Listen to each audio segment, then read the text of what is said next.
Shalom saudaraku yang dikasihi oleh Tuhan. Senang sekali boleh berjumpa kembali dengan saudara di dalam perenungan firman Tuhan hari ini. Kita sungguh bersyukur kepada Tuhan, kita dapat kembali diberi kesempatan untuk dapat menyenangkan hati Tuhan dan memulai aktivitas kita pada hari ini. Nah saudaraku, mari kita lebih lagi masuk di dalam perenungan firman Tuhan Selasa 19 Juli 2022. Kita dimanapun saat ini berada boleh bersama-sama mengikuti renungan ini dengan sepenuh hati. Mari saudaraku, kita satukan hati dan kita berdoa. Bapa kami yang di surga, dikuduskanlah namamu. Datanglah kerajaan-Mu dan jadilah kehendak-Mu di dalam hidup kami, seperti di surga. Ya Bapa, sungguh kami bersyukur kalau hari ini kami boleh datang kepada Tuhan dengan hati yang haus dan lapar. Kami rindu mendengar sabda-Mu. Berfirmanlah bagi setiap kami, urapi kami, penuhi kami, dan kami mau serupa dengan Kristus. Kami melakukan firman-Mu dengan sungguh-sungguh dan hidup kami diubahkan.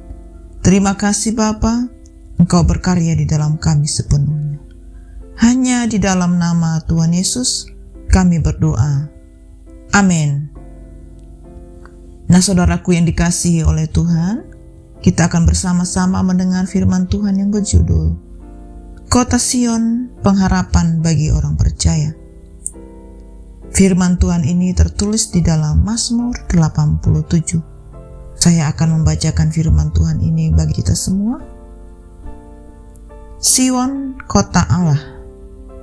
Mazmur Bani Korah, suatu nyanyian. Di gunung-gunung yang kudus ada kota yang dibangunkannya. Tuhan lebih mencintai pintu-pintu gerbang Sion daripada segala tempat kediaman Yakub. Hal-hal yang mulia dikatakan tentang Engkau, ya kota Allah. Aku menyebut Rahab dan Babel di antara orang-orang yang mengenal aku. Bahkan Filistea, Tirus dan Ethiopia, ini dilahirkan di sana. Tetapi tentang Sion dikatakan, seorang demi seorang dilahirkan di dalamnya, dan Dia yang Maha Tinggi menegakkannya. Tuhan menghitung pada waktu mencatat bangsa-bangsa. Ini dilahirkan di sana. Dan orang menyanyi-nyanyi sambil menari beramai-ramai. Segala mata airku ada di dalammu. Nah saudaraku yang dikasihi oleh Tuhan, kebangsaan, kewarganegaraan, dan rasa cinta kita kepada tanah air biasanya ditentukan oleh tempat kelahiran kita. Hal ini khususnya memang terjadi pada orang-orang Israel yang hidup pada zaman Perjanjian Lama. Mereka bukan hanya orang-orang yang berkebangsaan Israel, tetapi juga orang-orang dari bangsa pilihan Allah. Sion disebut sebagai kota Daud yang menunjuk kepada kota Yerusalem. Arti kata Sion tidak diketahui dengan pasti.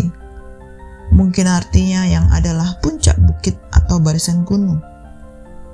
Oleh karena itu, pemazmur menuliskan di gunung yang kudus.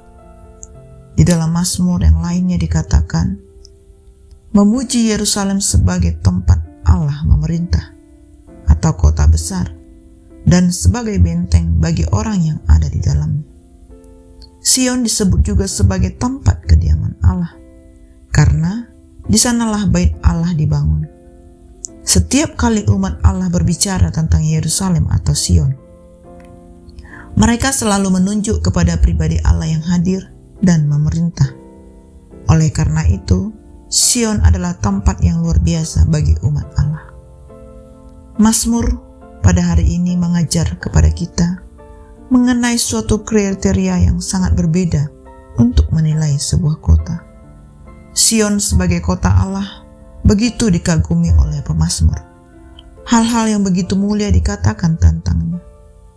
apa yang menjadikan Sion begitu mulia? Saudaraku, dapat kita amati ada 3 hal ini. Yang pertama, Sion dijadikan kota Allah.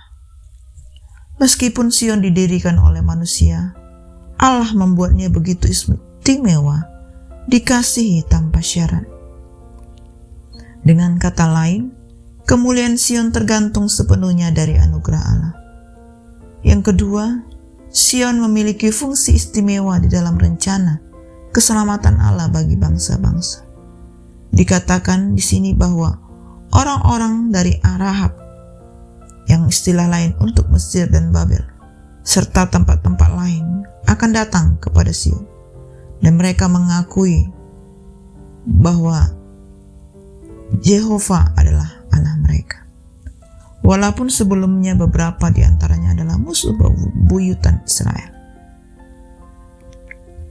yaitu orang-orang yang Yahudi, non-Yahudi, tetapi akhirnya mereka bertobat kepada Allah Israel. Mereka dianggap sebagai warga negara Sion, bahkan dianggap dilahirkan di sana. Dengan kedatangan orang-orang non-Yahudi, Sion makin ditegakkan. Betapa bahagianya kota yang terlihat memiliki dampak kasih Allah sampai ke ujung bumi. Yang ketiga, Sion begitu istimewa karena dapat menjadi tempat perayaan sukacita. Mereka menari dan memuji Allah yang adalah sumber segala kehidupan dan kebaikan. Saudaraku, apakah kita perlu mengharapkan untuk pergi ke Yerusalem agar bisa merasakan kehadiran Allah dan pengalaman spiritual seperti orang Israel? Tidak. Di satu sisi, ibadah bisa dilakukan di mana saja, seperti yang diungkapkan di Yohanes 4 ayat 20-24. Di sisi lain, pengharapan kita adalah memasuki Sion surgawi yang tersedia di dalam Yesus sebagai Tuhan dan Juru Selamat. Saudaraku, apa yang paling menggagumkan bagi kita ketika melihat kota kita sendiri? Mungkin kita hidup di daerah terpencil, atau di kota kecil, atau mungkin di kota besar.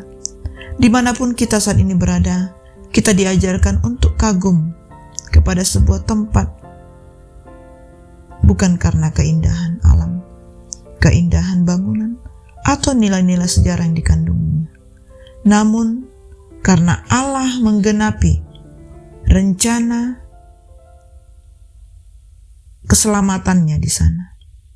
Saudaraku, maka saudara juga menjadi alat Tuhan untuk mewartakan kasih-Nya. Bersyukurlah untuk keselamatan yang Tuhan berikan. Kuatlah dalam penderitaan yang kita alami, karena pengharapan kota Allah diberikan untuk kita. Saudaraku, kita tutup di dalam doa. Bapa kami yang sungguh baik, kami bersyukur buat firman-Mu yang sudah kami dengar. Kami percaya setiap kami akan memiliki pengertian baru mengenai firman. Kami semakin bangga punya Allah seperti Engkau, yang luar biasa menjadikan kami. Kami rindu untuk terus berpengharapan di dalam. Terima kasih Bapa untuk firman. Biar kami sungguh-sungguh memperhatikan. Kami menjadi pelaku-pelaku firman Tuhan yang hidup. Dan kami dipulihkan, disembuhkan, dibangkitkan, menjadi orang yang berkenan di hadapan Bapa. Terima kasih Bapa.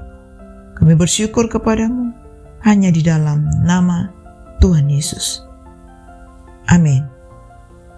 Semangat pagi dan semangat beraktivitas saudaraku. God bless you all.